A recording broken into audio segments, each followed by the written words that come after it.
السلام علیکم، میں ہوں افضل خان۔ آج ہم ان ایٹمی آبدوزوں کے بارے میں اور ان ہوائی جہازوں کے بارے میں جانیں گے جو ڈریگنز ٹرائنگل یا ڈیول سی میں غائب ہو گئے ہیں۔ جہاز کے غائب ہو جانے کے بارے میں تو یہ بہانہ پیش کیا جا سکتا ہے کہ جہاز ڈوب گیا، لیکن جدید آبدوزیں جن میں جدید وائرلیس نظام موجود ہو، اگر وہ اس علاقے میں غائب کر دی جائے تو آپ کیا کہیں گے؟ پھر آبدوزیں بھی کوئی عام نہیں بلکہ ایٹمی آبدوزیں۔ ذرا سوچئے اور تعجب کیجئے، کسی سپر پاور کی ایٹمی آبدوز بغیر کسی سبب کے غائب ہو جائے اور اس کی طرف سے کوئی خاطر خواہ پریشانی دیکھنے میں نہ آئے، گویا جس نے دی تھی اسی نے واپس لے لی۔ اب یہاں پر ہم ان ایٹمی آبدوزوں کا ذکر کرتے ہیں جو اسی سمندر میں کہیں غائب ہو گئے۔ ان میں سب سے پہلے نمبر پر روسی آبدوز وکٹر نمبر 1 آتا ہے۔ یہ جدید ایٹمی آبدوز تھی جو مارچ 1984 میں شیطانی سمندر میں کہیں غائب ہو گئی، اور اسی طرح روسی آبدوز ایکو نمبر 1 آتا ہے۔ یہ آبدوز پہلے آبدوز کے غائب ہونے کے صرف 5 مہینے بعد ستمبر میں جاپان کے ساحل سے 20 میل دور، یہ بھی شیطانی سمندر کی خفیہ قوت نے کسی ضروری کام سے اپنے پاس منگوا لی۔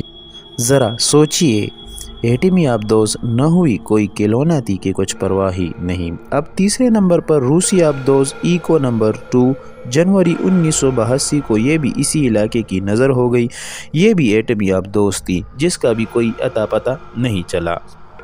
اور چوتھے نمبر پر روسی آبدوز جولپ 1 اپریل 1968 میں یہ آبدوز غائب ہوئی۔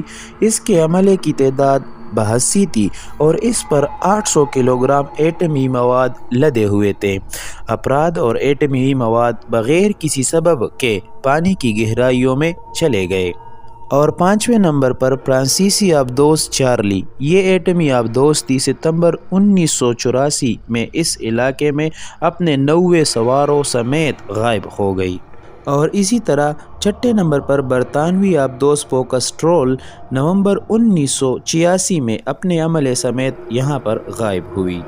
اور اب یہاں پر ہم ان ہوائی پروازوں کا ذکر کرتے ہیں جو اس شیطانی سمندر کے اوپر سے اغوا کیے گئے۔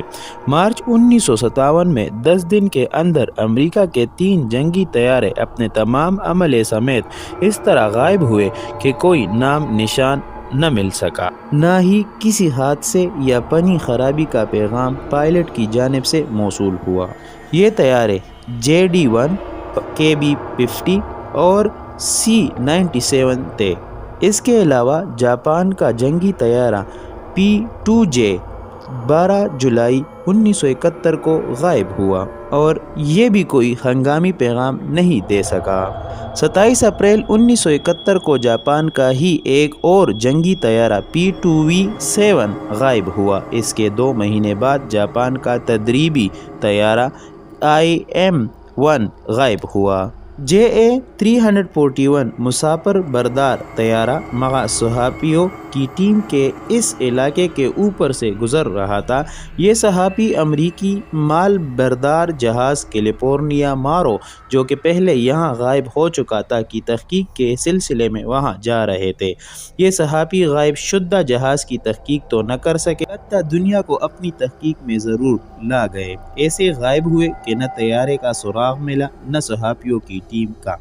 19 مارچ 1957 کو سابق فلپائنی صدر کا طیارہ 24 حکومتی اہلکاروں سمیت شیطانی سمندر کی فضا میں غائب ہوا اور کوئی سراغ نہ مل سکا۔